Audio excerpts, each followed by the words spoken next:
Hello बच्चों, कैसे हैं। चलिए, कॉम्प्लेक्स नंबर में कुछ बनाए, हल्का फुल्का बनाना था। Addition, subtraction, multiplication, division, write in a plus i b form, यही सब चीज़। तो क्या क्या हम लोग देख लिए थे। What is complex number, conjugate of complex number, real part, imaginary part, modulus of complex number, additive inverse, multiplicative inverse, right in a plus i b form, सब ये देख लिए थे। आज हम देखते हैं equality of complex number. Equality, late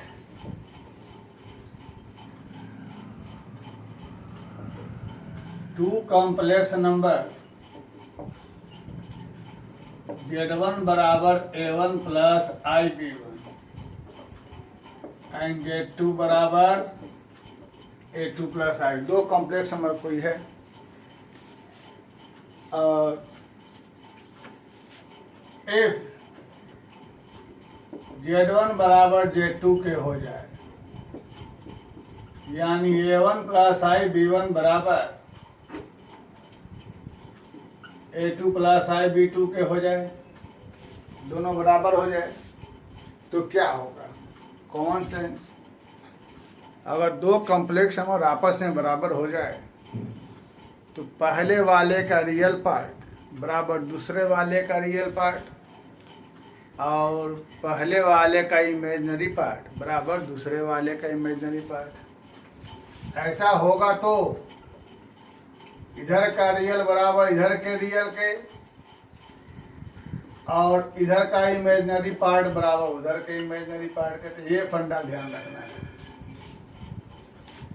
दो कॉम्प्लेक्स नंबर आपस में बराबर होते हैं तो पहले का रियल पार्ट बराबर दूसरे के रियल पार्ट के और पहले का इमेजिनरी पार्ट बराबर दूसरे के इमेजिनरी पार्ट के। क्लियर? ठीक। यहाँ पर 3 ठो नोट है। पहला note, equality of complex number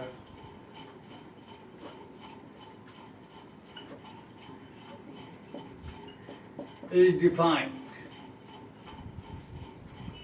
दूसरा note, inequality of complex number is not defined। तीसरा नोट,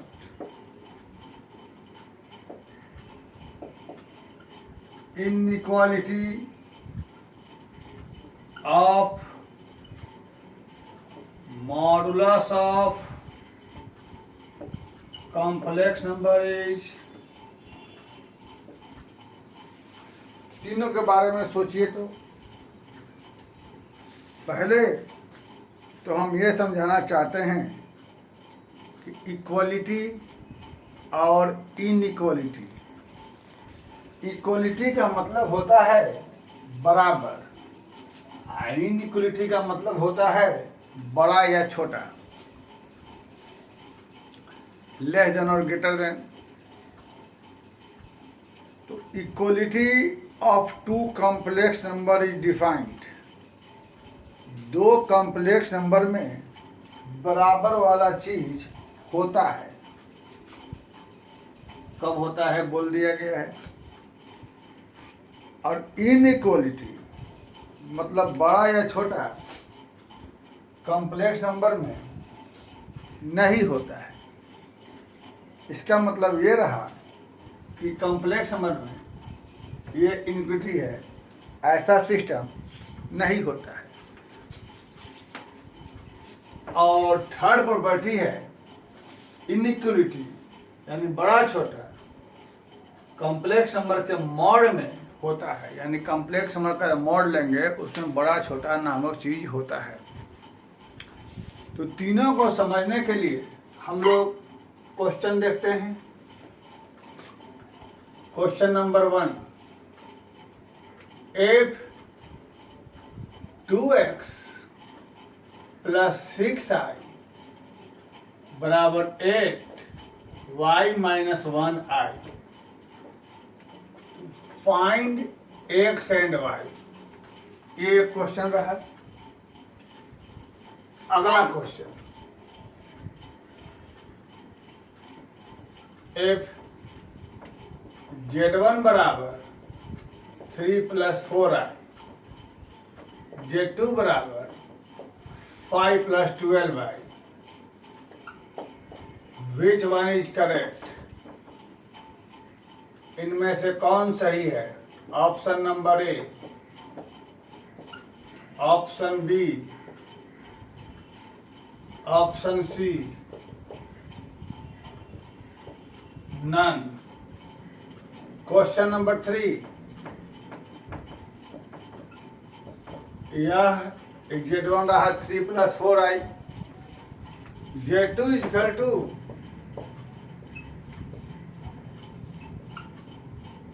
फिर से विच वन इज करेक्ट? इनमें से कौन सही है? z1 बड़ा z2 से, z1 छोटा z2 से, और डी में नन। तो पहला क्वेश्चन देखिए, और इधर का सिस्टम। पहला है इक्वल, मतलब इक्वलिटी। दो कॉम्प्लेक्स नंबर इक्वल होगा, कब होगा? जब लेफ्ट का रियल बराबर राइट के रियल पार्ट के, और लेफ्ट का इमेजिनरी बराबर राइट के इमेजिनरी के। इधर का रियल बराबर इधर के रियल के, यानी 2x बराबर 8 एंड 6 बराबर किसके? तो x बराबर क्या हो गया 4, y बराबर क्या हो गया 7। तो यही था equality of complex number defined. मतलब कॉम्प्लेक्स नंबर बराबर होता है, कब होता है? जब ये घटना घटती है। तो equality of complex number defined में हमने वो एग्जाम्पल लेकर दिखा दिया कि जब ऐसा रहेगा तो पूछेगा वेरिएबल का वैल्यू निकालना, तो हम वो निकाल लेंगे। कैसे निकाला देख लिया। और भी थोड़ा कॉम्प्लिकेटेड होगा जो बाद में, पहले इसको देखा जाए।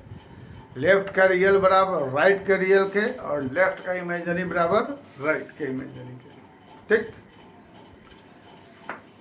फिर सेकंड क्वेश्चन में z1 यह दे रहा है, z2 हमें यह दे रहा है। इनमें से कौन सही है? देखने में तो लग रहा है कि हमारा z2 सही है ना? दिखने में लग रहा है कि हमारा z2 बड़ा है z1 से, लेकिन हमने यहाँ पर लिखा है इनइक्वलिटी, मतलब बड़ा या छोटा कॉम्प्लेक्स नंबर में नॉट डिफाइंड नहीं होता है। अब इसकी चर्चा खड़ी है भाई, क्यों नहीं होता है इनइक्वलिटी कॉम्प्लेक्स नंबर में, बड़ा या छोटा? तो सिंपल सा बात है, हम किसी से पूछते हैं कि ये बताइए कि 5 और 3 में कौन बड़ा है? 5 और 3 में कौन बड़ा है? ये 5 और 3 कुछ भी हो सकता है, एक नंबर भी हो सकता है, एनीथिंग। तो कहिएगा कि 5 बड़ा है 3 से, तो भाई पूछा जाएगा क्या लॉजिक है, क्यों बड़ा है 5 3 से? तो लोग अपना अपना लॉजिक देगा। अब अगर रहते सामने तो लॉजिक पूछते। इसमें 2 लॉजिक हम बताते हैं।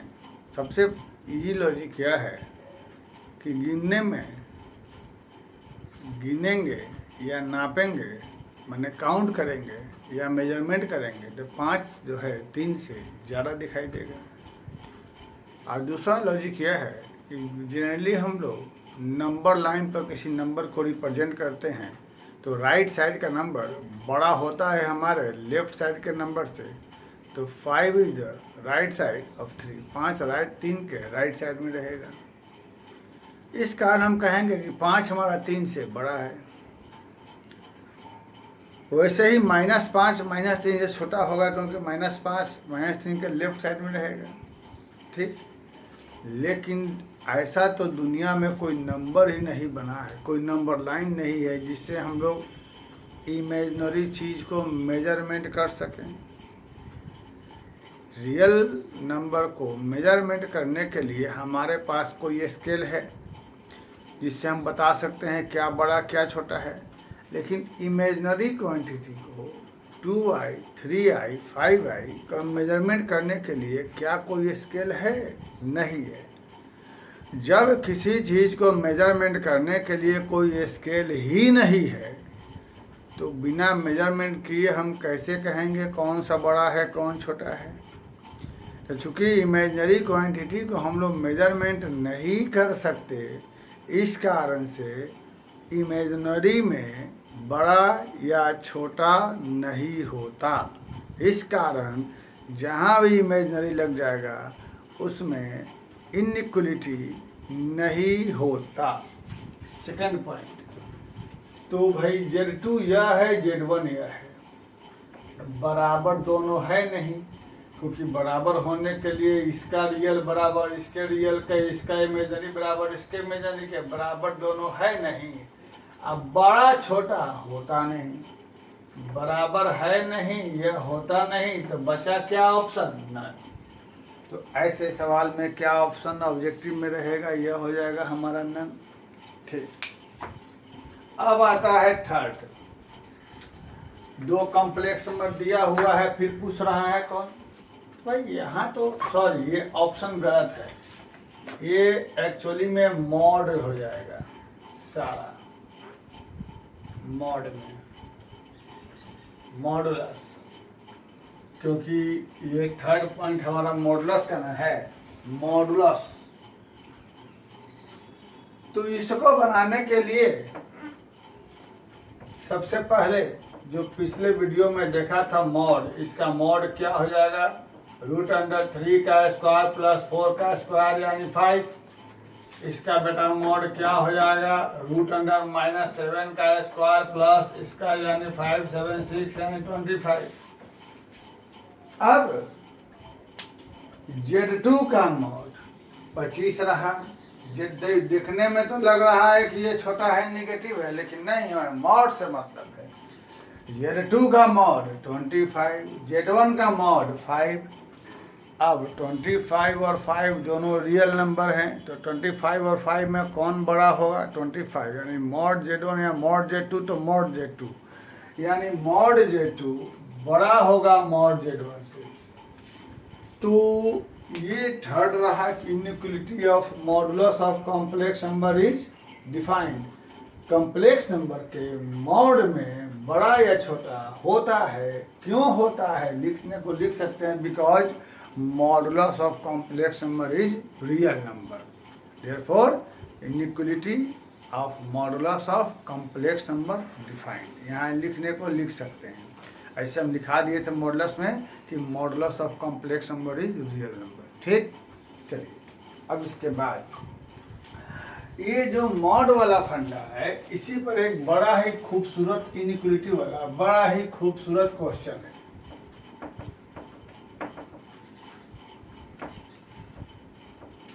बहुत ही खूबसूरत क्वेश्चन है।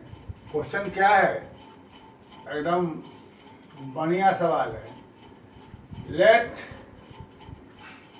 Z1 बराबर A प्लस IB, Z2 बराबर C plus IB। If Z1 बड़ा Z2 से, then find value of B plus D plus 100।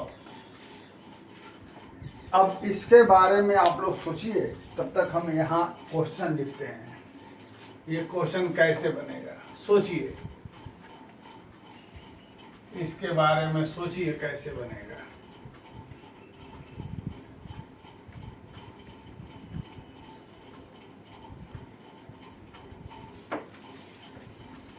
तब तक हम यहाँ क्वेश्चन लिखते हैं। Quick fast.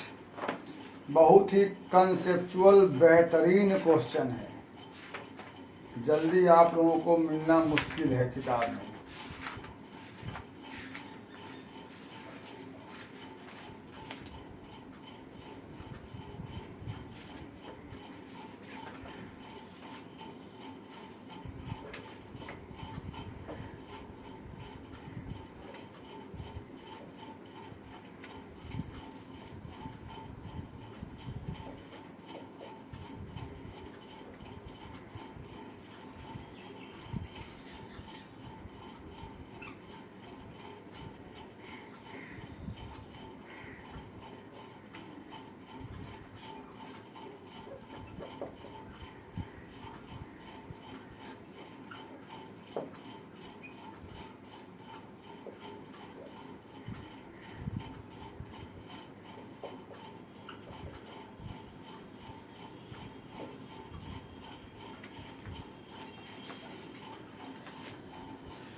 x4 + 4x³ + 6x² + 4।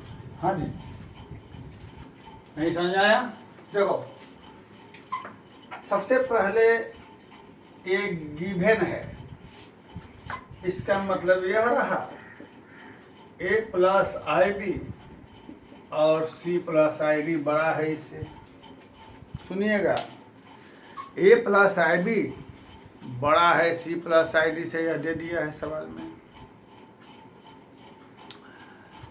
लेकिन जैसा कि हम लोग जानते हैं कि कॉम्प्लेक्स नंबर में बड़ा और छोटा नहीं होता है, लेकिन यहाँ दिया हुआ है। फिर से देख लीजिए, 5 + 7i, इसको हम a + ib मान लेते हैं, ग्रेटर देन दिया है 3 + 12i से। अब ABC थोड़े मालूम क्या है, तो कुछ भी मान लेते हैं, लेकिन ये तो होता ही नहीं है। लेकिन क्यों दिया हुआ है? यह गिवन है कि ऐसा है, लेकिन यह होता नहीं। तो कब होगा?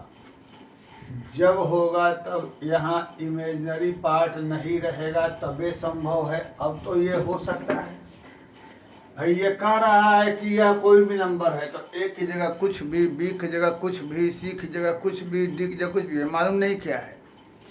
तो ये कब होगा? जब दोनों में इमेजिनरी पार्ट नहीं रहेगा, है ना। इज पॉसिबल, यह गिवन है, तो इज पॉसिबल यह तभी संभव है जब यहाँ से b और यहाँ से d, यह दोनों का मान क्या हो जाएगा? 0। क्योंकि बड़ा या छोटा सिर्फ रियल नंबर में होता है, इमेजिनरी में नहीं होता। जब तक यहाँ इमेजिनरी रहेगा तब तक बड़ा छोटा नहीं हो सकता। और चूंकि यहाँ गिवन है कि यह बड़ा है, इसका मतलब दोनों में ही इमेजिनरी चीज़ नहीं है। और नहीं होने से क्या होगा? b और d का मान 0 हो जाएगा। और जब b और d 0 हो गया, तब इस सवाल का आंसर क्या होगा, ये आप लोग हमें बता सकते हैं। क्या होगा आंसर? 100। जब b और d 0 हो जाएगा, तब इसका आंसर क्या हो जाएगा? 100।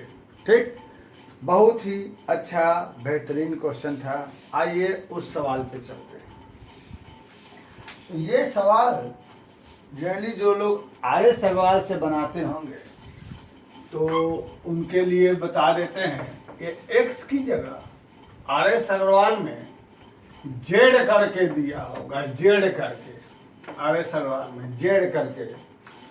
1-2 सवाल एक्सरसाइज में है, 2-3 सवाल एग्जाम्पल में है। सबसे पहले इसमें करना क्या है?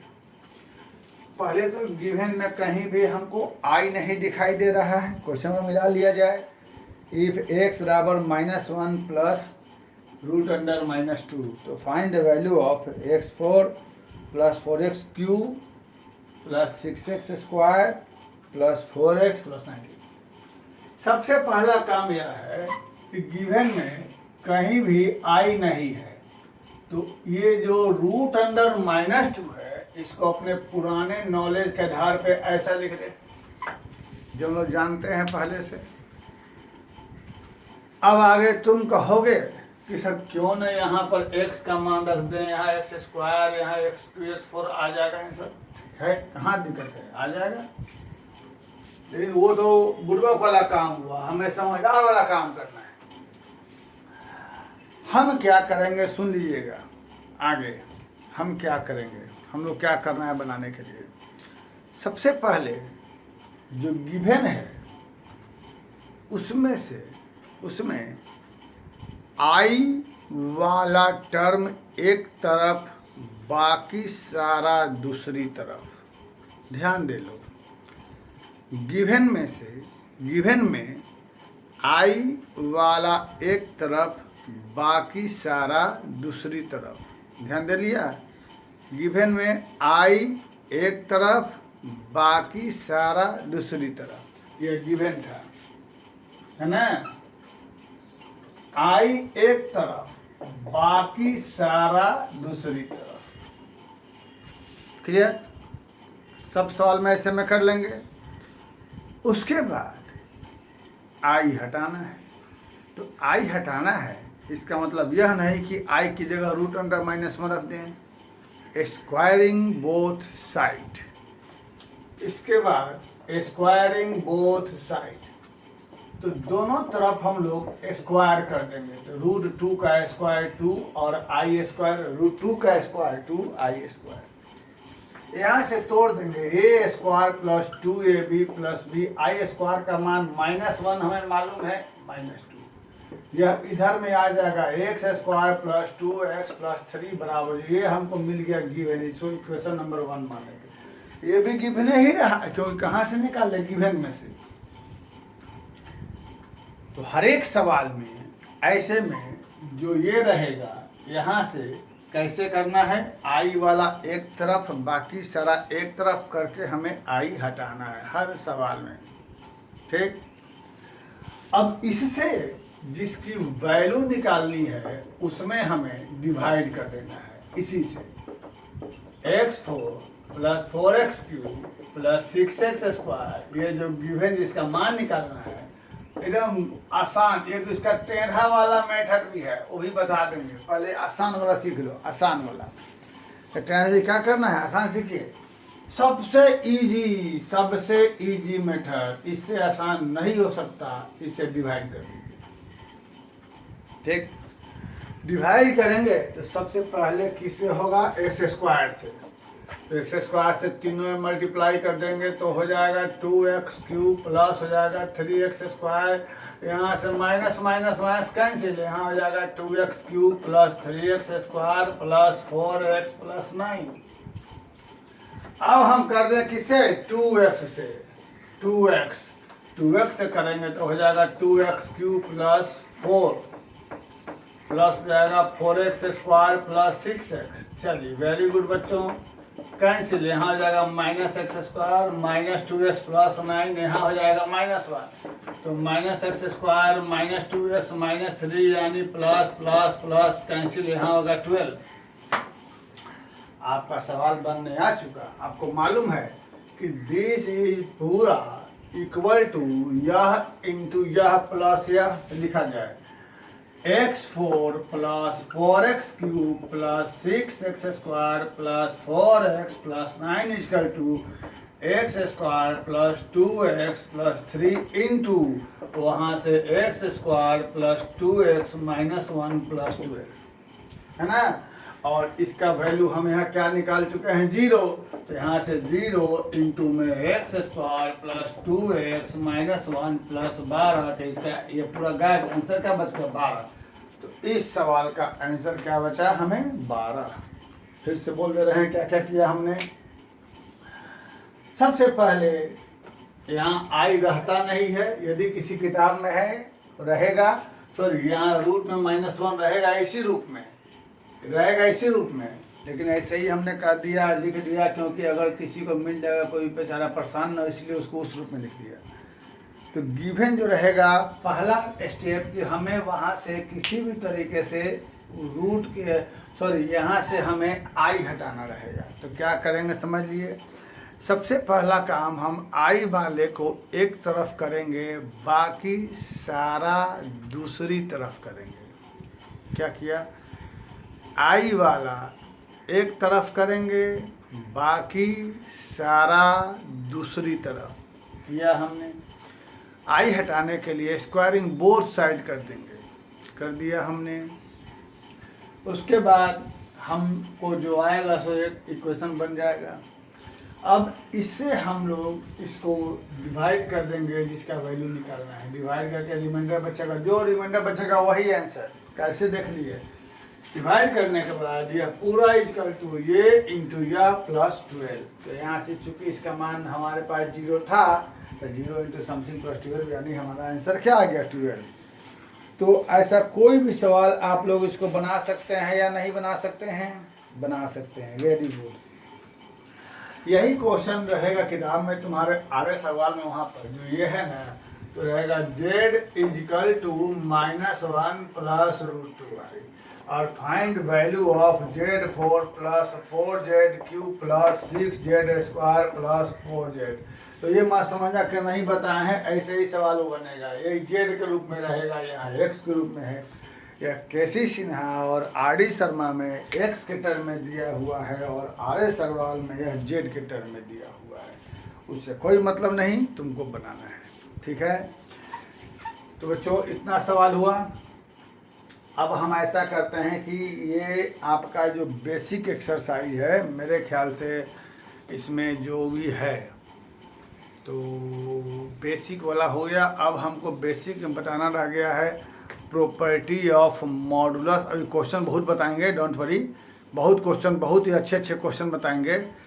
तो ऐसा करते हैं कि 2-3 क्वेश्चन और हम कुछ बता देते हैं और बाकी हम अगले क्लास में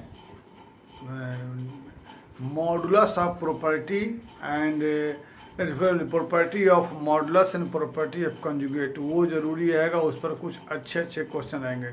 फिलहाल 3-4 क्वेश्चन हम कैसा करते हैं, एक और वीडियो में डाल देते हैं, ठीक है।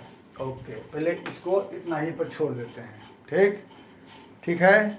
इसको देखिए, बनाइए अपने किताब का। ओके, फिर हम लोग और अगले वीडियो में मिलते हैं।